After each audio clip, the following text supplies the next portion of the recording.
explain what happened, ladies and gentlemen, with these player intros. We've loaded onto Whirlwind and spawning in the top right-hand corner, losing round one of rock, paper, scissors to that DT build. Ladies and gentlemen, representing Team My Insanity, we have Wilko. And foregoing all of the rules and playing rock, paper, scissors, shotgun in the bottom left-hand corner as the yellow Protoss player, ladies and gentlemen, we have Arthur.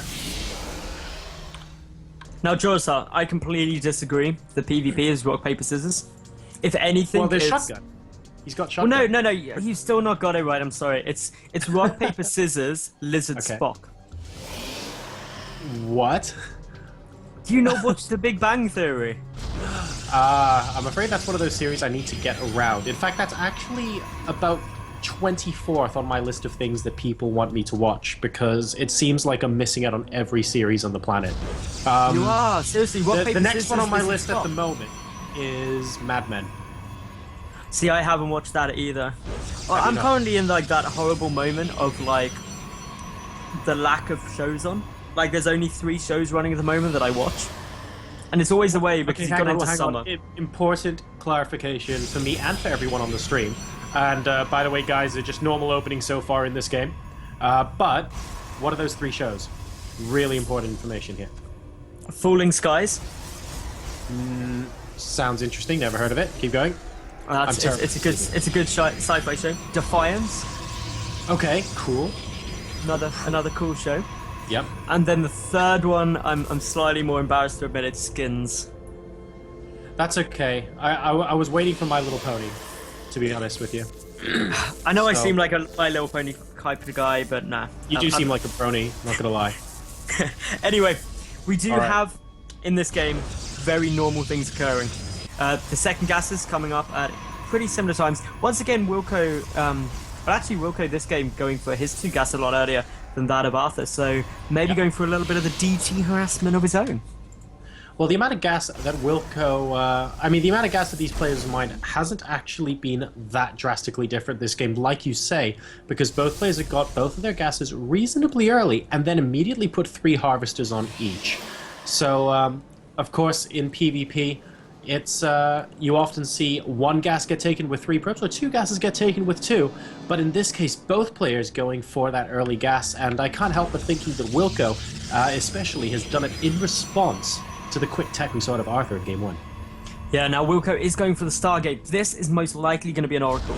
The reason it's probably going to be an Oracle is because 1, you can harass with it, but 2, if DTs are coming out, you've got detection. And that's a big thing, because Wilko, once again, this game, has not scouted. The furthest he's seen into this magical world that is Whirlwind is down here. This is the edge of his vision right now. So he has no clue even where his opponent is spawning. That's a really good point, actually, because Whirlwind is in force cross positions, so Wilko is going to have to play a little bit of a guessing game. We'll see if he chooses to do that with the unit he produces out of this Stargate, and it looks like a Phoenix is going to be coming out first for him. All right. Okay, so I was expecting an Oracle. Phoenix is another great opening too, because it means that you can keep the harassment going into the later stages, and also in the mid-game as well. Phoenix, if you get some, say, Stalker-on-Stalker battles, if you've got 4 Phoenix out, you can lift up a good half of your opponent's army in the mid-game. And that is monumental in terms of the engagement. Yeah, a lot of the time in a Phoenix PvP, a player has to make the tough choice of, if, for example, you have 3 or 4 Phoenixes, you send them out across the map, and then you have to remember that if you use all of that energy picking up probes, and then an engagement happens, even if you fly back home, you're not really going to have the energy for those lifts immediately. Oh, sorry to interrupt you. Oh my goodness, Hawkers are running straight up. The force field was not down in time. Arthur using that mothership caused a little bit of a distraction. The Phoenix has been pulled back, but the time warp already being utilized. Yes, some of these stalkers are getting surrounded, but the sentries are getting annihilated. That force field was so late, Maddles, it basically came from the previous decade. That was really sneakily played, I want to say, there by Arthur, using that mothership core as a distraction. Wilko going, haha, I've definitely got you now. I have a Phoenix here destroying your mothership core. And then all of a sudden, out of absolutely nowhere, the entire army comes up the ramp. Wilko was basically calling his pants down there.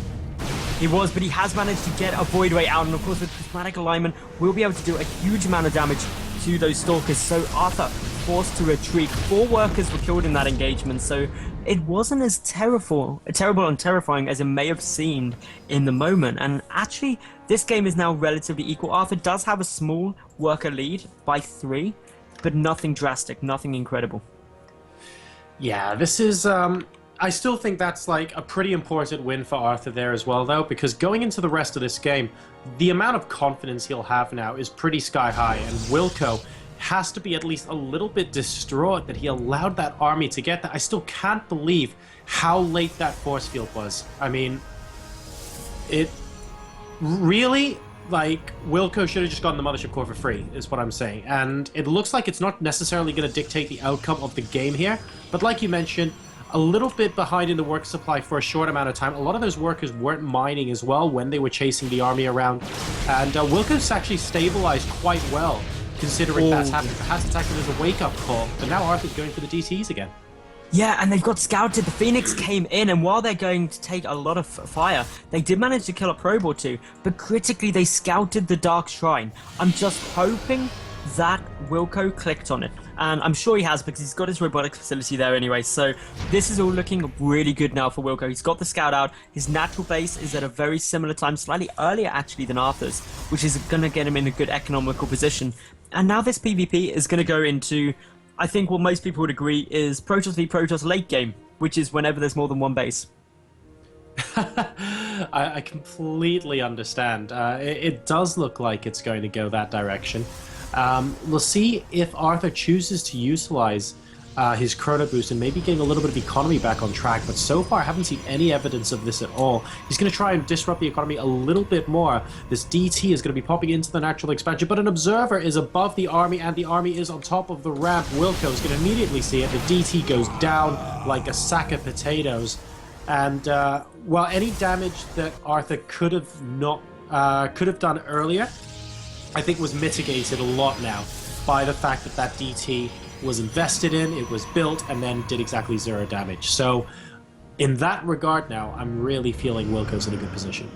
Yeah, he's also ahead by 2 workers, which doesn't sound like a huge number, but in a mirror matchup, every worker counts. So that's really important. Now, as we can see, 2 Phoenix just still doing a good job, and this is another reason why Phoenix early on are really good, because they've got a long time in the game where they're useful. Also, Wilko sending in a hallucinated Phoenix. This is a smart move, because when your opponent already knows there's real ones out, then guess what? They're probably going to overreact to a hallucinated one, thinking it is real. Maybe pulling back some units, maybe even going for some warp-ins if they notice it. But it looks like Arthur not going to be falling for the trickaroo, and is instead going to just start moving out. That's right, Arthur moving out across the center of the map now. He's at 73 supply to Wilko's 86, and he now has a 5-worker deficit. So, Wilko holding his ground tremendously here, considering that little bit of an offset earlier on in the game. He's about to finish his robotics bay as well, which means he will be able to get some Colossi out on the field. Phoenix is in the meantime continuing to very, very slowly killing a couple of probes inside the main base of Arthur, only 2 of them there, as he prepares for his attack. But Wilko now has a 20 supply lead. Let's see if he can micro well enough to hold this off. With the Immortal and Void Ray, it should be looking good for him, in addition to that Mothership Core as well. Well, in now come these Stalkers. We can see that they are going to start pushing up.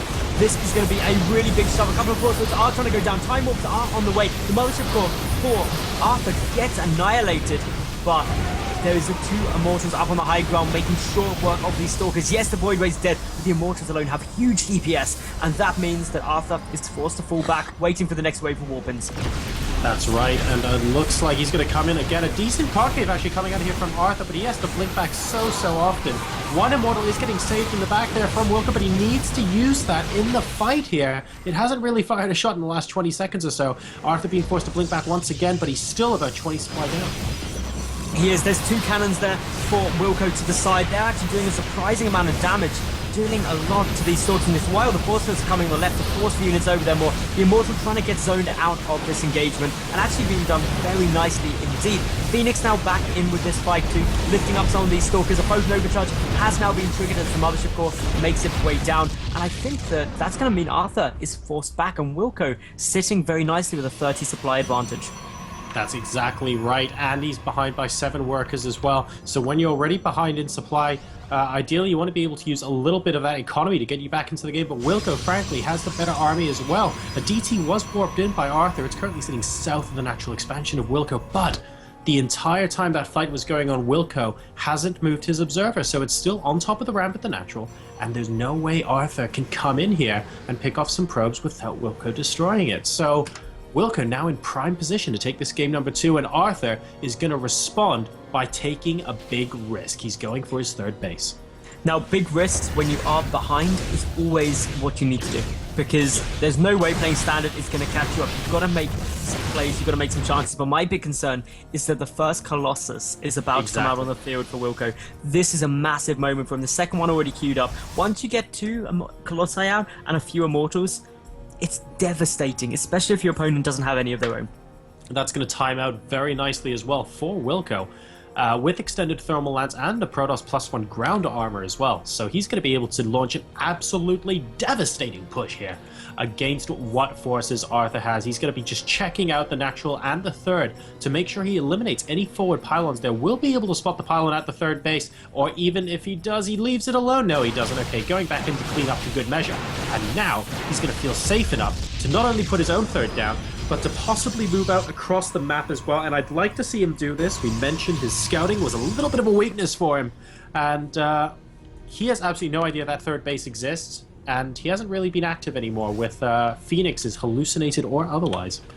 And now this is the danger, because even when you're ahead doesn't mean the game is won until the GG is called. And because of that, this 3rd base risk that was taken by Arthur is starting to really pay off for him. He's producing a good number of workers. He's now ahead 65 to 58 in the worker count, so he's got that economy to fall back on he needs. He's also got some Archons morphing in, but does he have a response to those Colossi? If I take a look at the vision of Arthur, sorry, he has no idea that Wilko has got the Colossi down or has even seen the robotics bay. That is huge, because this means that he's not getting a response to them, and this could be devastating. It definitely could, Maddles. That's very nice pickoff, by the way, of the hallucinated Phoenix over to the north of the base. However, there is a second one down south, which is about to get into the main base, scout the natural, and if Arthur permits it, also fly up towards a 3rd as well. There isn't much timed life left on this hallucinated Phoenix, but it should have long enough to be able to see the 3rd base. And yes, there we go, he spies it. Lucky little Phoenix there, getting all of the scouting information, but as we see Arthur positioning around this watchtower, Wilko, with the observer though over it, will know exactly what his opponent's got. And to be honest, if I was in Wilko's position, seeing a lot of charge lot Archon play, I'd be sitting pretty happy with my 5 Colossus on the field. Oh good god. Yeah, this is gonna be painful, especially if we get Force Field to try and zone out the Zealots a little bit as well. And it looks like Arthur is going to be pressing it anyway. Sorry, mate. Laser beams. And that's pretty much the end of that conversation, because this fight, I think, Maddles, is going to be incredibly one-sided. Yeah, none of those Colossi even taking any damage. The Stalker's trying to get away. The Zealots in the Time Warp, though, are getting annihilated. Wilko, just shy of double the supply of his opponent, is going to be very happy with that trade, losing pretty much nothing. Oh, yeah. To borrow a phrase, Maddles, that battle really was more one-sided than a Mobius strip. That was actually painful to watch on the receiving end of that Protoss player. Arthur cannot be feeling happy right now. Wilko's up to 172 supply versus 94. But, here's the issue. All right, Arthur manages to get a DT into Wilko's base, which is annoying. But hopefully an observer gets pulled back or another one gets made pretty quickly. What he really needs to do, though, frankly, is move out across the map. Wilko is playing this game without very much confidence at all. Yeah, he needs to be a bit braver. This DT is starting to chip away at stuff. Luckily, there was a cannon in the mineral line, so it wasn't able to do much there. He's going to try and sneak his way through to take out the Stargate. He's going to start working away at that. Wilko not even responding to it for the moment. Is pulling back the observer, but has no units there to come and start dealing with. Another photon cannon coming down. The natural base also getting a photon cannon, so clearly Wilko doesn't want these DTs doing any damage to the mineral line. No, but he seriously needs to move out, though. I mean, he's taking his 4th. Exactly, and he's saying, well, if I can get away with taking these big risks and you're not coming to kill me, even after that horrible engagement, then I think it would just be a good idea to double up and take an even larger risk. And I mean, I don't know how to... There's really not much else I can say about what Wilko should do in this position, because if Arthur actually gets his fourth base up and mining for a while, that's the one way right now, short of killing Wilko's entire economy, that he'd be able to get back into this game. And so far, Wilko's just allowing it to happen, Metals. Yeah, Wilko's happily sitting there, and while he does, yes, he's now maxed out and he's about to have +3, but if he doesn't move out then, what else is he waiting for? No, he'll have to move out now. And Immortal's finishing, 3 Archons are finishing, and +3 is about 30 seconds away from completion. I mean, Wilko isn't necessarily doing that bad a thing by staying at home, because if he stayed at home knowing that Arthur's about to take a 4th base and then made the conscious decision to go, oh, okay, I can wait until then because he's sinking his money into his economy, I guess that's all right as well. But Wilko basically hasn't had vision of anything all game long. So I'd like to see a little bit better scouting from him, even though he's in a position where technically he should be crushingly won. He still needs to be aware of what his opponent's doing. And after what I assume, and I know as a caster it's dangerous to assume, after I assume he might win this game, I'm really worried that would bring him down in game number 3. I feel like that's a big weakness in his play. Well, this game isn't over yet, as you said, Jorisal, because Arthur, he's making triple Colossi at the moment, and Chrono boosting them. So, admittedly, he's down by a large number, but that's a lot of production. The engagement is going down. Is he going to get a nice angle of attack? No, this is going to be painful. Even if Arthur gets a great concave, I can confidently say he won't win this battle. And why is that? Let's take a look at the upgrades, ladies and gentlemen. Arthur, currently on exactly 0 upgrades, whereas Wilko is on 3-1 as well. In addition to the Colossus count, I'm afraid this is not going to look that great. Look at that beautiful concave on the top of the ramp. Arthur can't really ask for too much more of a good position here, but even so, Wilko is just charging through.